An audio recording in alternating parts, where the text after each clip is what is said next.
मामियों रुधन छोड़ो। कंस की लाश पर पत्नियां रो रही थी। भगवान श्याम सुंदर आगे बढ़े कि बोले मामियों रुधन छोड़ो, अरे मतलब का रोना धोना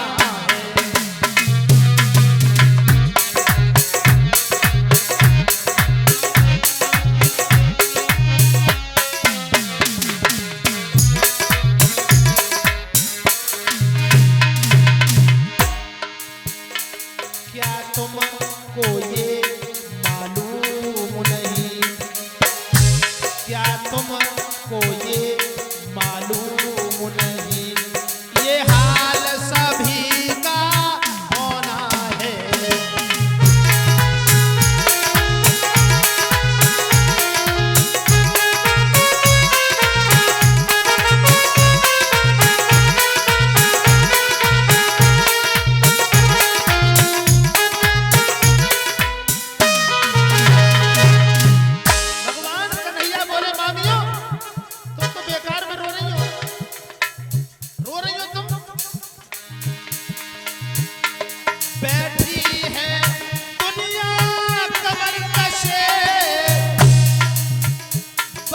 चलने की तैयारी है, बस चलने की तैयारी है, वो ही चल देता है बिना कहे, जिसकी आ जाती बारी।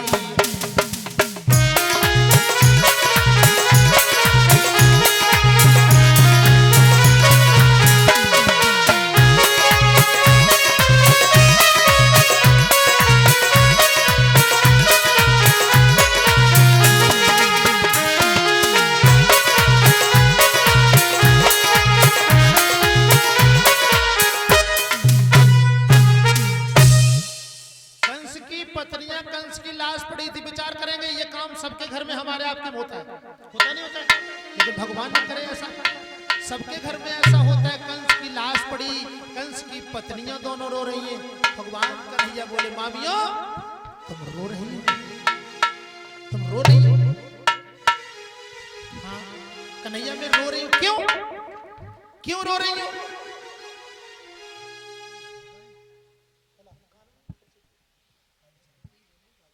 श्रीमान कालीचरण जी हमारे यज्ञपति जी ये 51 रुपए हमें सम्मान में दे रहे हैं।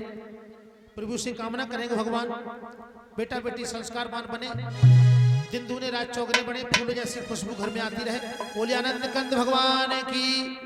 थोड़ी देर रुक जाइए, बड़ा अच्छा प्रसंग है। मामियों तुम क्यों रो रही हो? जैसे कहा क्यों रो रही? कंस की पत्नियां अस्थि प्राप्ति कहने लगी कन्हैया तुम्हें शर्म नहीं आती? तुमने मेरे पति को मार दिया और तुम मुझसे कह रहे कि क्यों रो रही हो?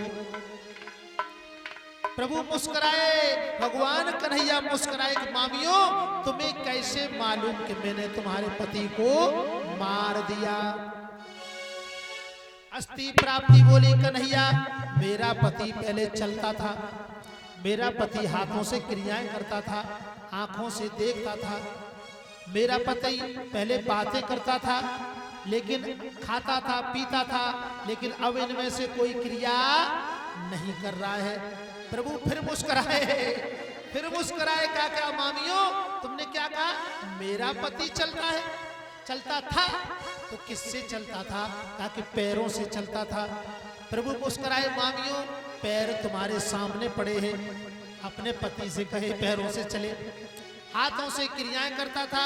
बड़ी विचार करने की बात है। अंकित जी बड़ी लाइन शायद आई